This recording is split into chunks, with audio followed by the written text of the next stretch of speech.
ദൈവത്തിനു മഹത്വം. യേശുക്രിസ്തുവിന്റെ വീണ്ടും വരവും പ്രവചന പഠനം. നാം ഇത് ചിന്തിക്കാൻ പോകുന്നത് കൃപാവരത്തെ പറ്റിയാണ്. കൃപാവരത്തിന്റെ 6ാമത്തെ ഭാഗമാണ് പ്രവചന വരം എന്നുള്ള കാര്യം ഓർപ്പിച്ചുകൊള്ളുന്നു.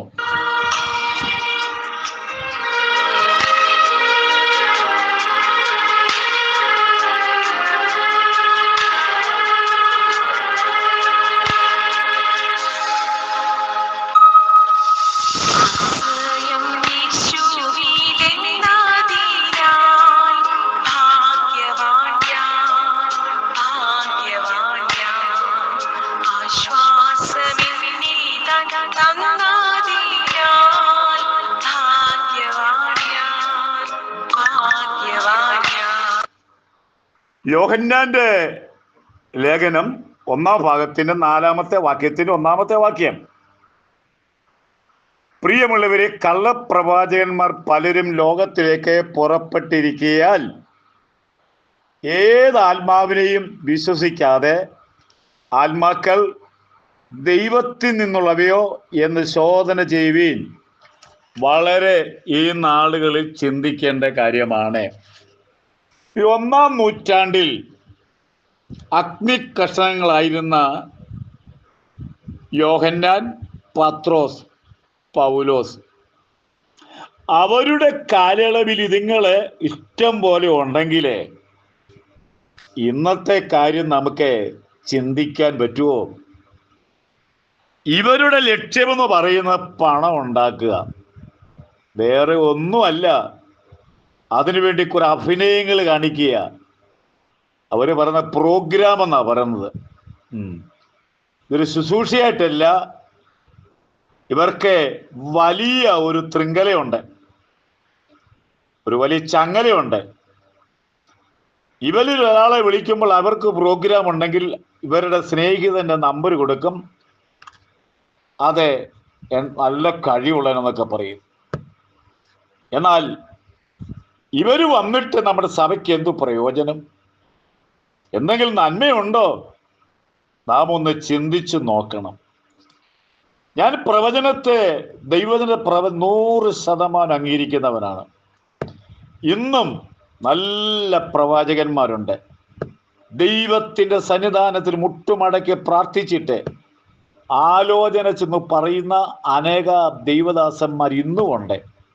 പക്ഷെ അവർക്ക് ആ സ്ഥാനങ്ങളും മാനങ്ങളും കൊടുക്കുന്നില്ല. കാരണം അവർക്കറിയാം അവർ ഒറിജിനൽ പ്രവാചകന്മാരാണെന്ന്. പ്രവചനമെങ്കിൽ വിശ്വാസത്തിന് ഒത്തവണ്ണമായിരിക്കണം എന്ന് പറഞ്ഞാൽ വചനത്തിന് ഒത്തവണ്ണമായിരിക്കണമെന്ന്.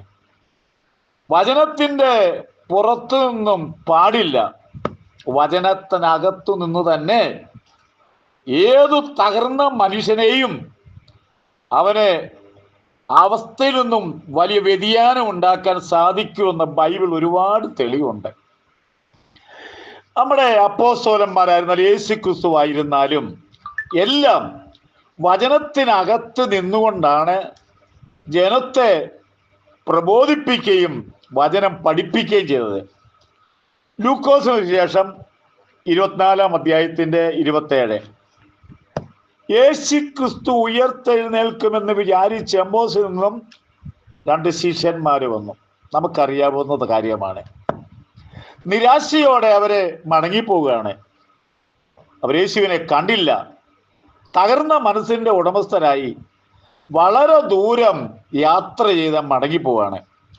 വീട്ടിലേക്ക് പോകുമ്പോൾ പല കാര്യങ്ങൾ അവർ സംസാരിച്ചു പോകുമ്പോൾ പരിചയമില്ലാത്ത അപരിചിതനായിട്ട് യേശു വേഷം മാറി എന്ന് വേണേൽ പറയാം നമ്മുടെ ഭാഷയിൽ. അവരോട് കൂടെ നടന്നു. നിങ്ങൾ എന്ത് സംഭാഷിക്കുന്നു എന്നൊക്കെ ചോദിച്ചു.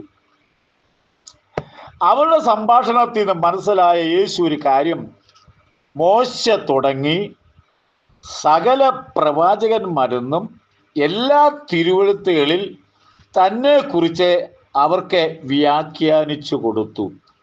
വളരെ ശ്രദ്ധനീയമായ കാര്യമാണ്. അവർ വ്യാഖ്യാനിച്ചു കൊടുത്തു. അവർ വഴിയിൽ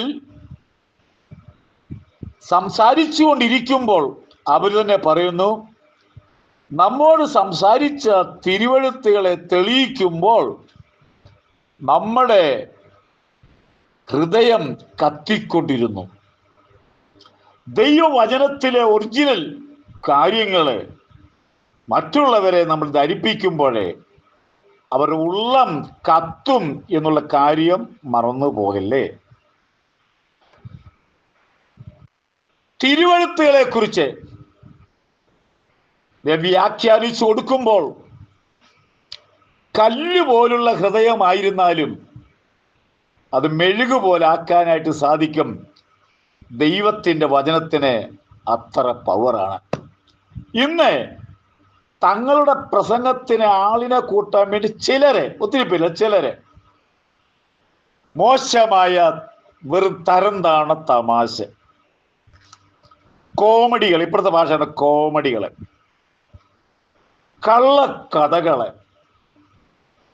നമുക്ക് പുറത്താ പറയാൻ പറ്റാത്ത ചില ലാംഗ്വേജുകള്, മറ്റുള്ള വ്യക്തികളെ താറടിച്ച് സംസാരിക്കുക. ഇത് ദൈവ നിയോഗമല്ല, ആള് കൂട്ടാൻ വേണ്ടിയുള്ള പദ്ധതിയാണ്. വാസ്തവമായിട്ട് ഇവരിൽ വേറൊരു ആത്മാവിന്റെ പ്രവർത്തനമാണെന്നുള്ള കാര്യം ഓർപ്പിച്ചു കൊള്ളണം. നമ്മുടെ പെന്തിക്കോസ്തിന്റെ പ്രാരംഭ കാലയളവില് ദൈവദാസന്മാർ ഈ നിലയിലായ തമാശകളും കോമഡികളും ആളുകളെ ചിരിപ്പിക്കുന്നതായ പദ്ധതികളും ദൈവവചനത്തിനും മാത്രമായിരുന്നു. അതുകൊണ്ട് ആളുകൾ പറയുന്നുണ്ട്, ഇന്നയാളുടെ പ്രസംഗമാണ്, നല്ല തമാശ കേൾക്കാൻ പോകാം, ദൈവവചനം കേൾക്കാൻ പോകുന്നല്ല പറയുന്നത്. അതുകൊണ്ട് ഇങ്ങനെയുള്ളവരെ നമ്മുടെ ഇടയിൽ അവസരം കൊടുക്കാതിരുന്നാൽ നല്ലതാണ്.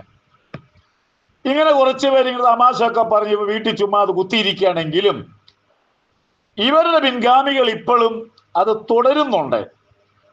ഒരു കാര്യം ഓർമ്മിച്ചുകൊള്ളുക, ഇവരിൽ വ്യാപരിക്കുന്നത് പരിശുദ്ധാത്മാവല്ല, വേറെ ഒരാത്മാവിൻ്റെ അധീനതയിലുള്ളവരാന്ന് ഓർത്തുകൊണ്ട് ദയവായി ഇങ്ങനെയുള്ളത് തമാശകളും ആവശ്യമില്ല നേരം പോക്കുകളും വചനമാണെന്നും പറഞ്ഞ് അവതരിപ്പിക്കുന്ന വേദിയിൽ പോകാതിരിക്കുക മാത്രമല്ല, ഇവർക്ക് അവസരം കൊടുക്കാതിരിക്കുക.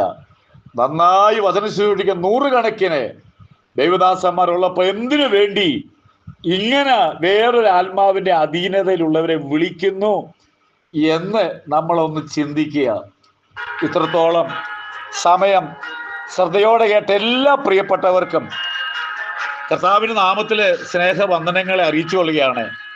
നമ്മുടെ കർത്താവിന്റെ വരവ് ഏറ്റവും അടുത്തിരിക്കയാൽ എന്നെ കേൾക്കുന്നവരെ ഒരുങ്ങുക. ഭാരതം വലിയുണർവിന് വേണ്ടി കാത്തിരിക്കുന്നു. നിങ്ങളും അതിലംഗമാകുക. ദൈവം നമ്മളെ സഹായിക്കട്ടെ.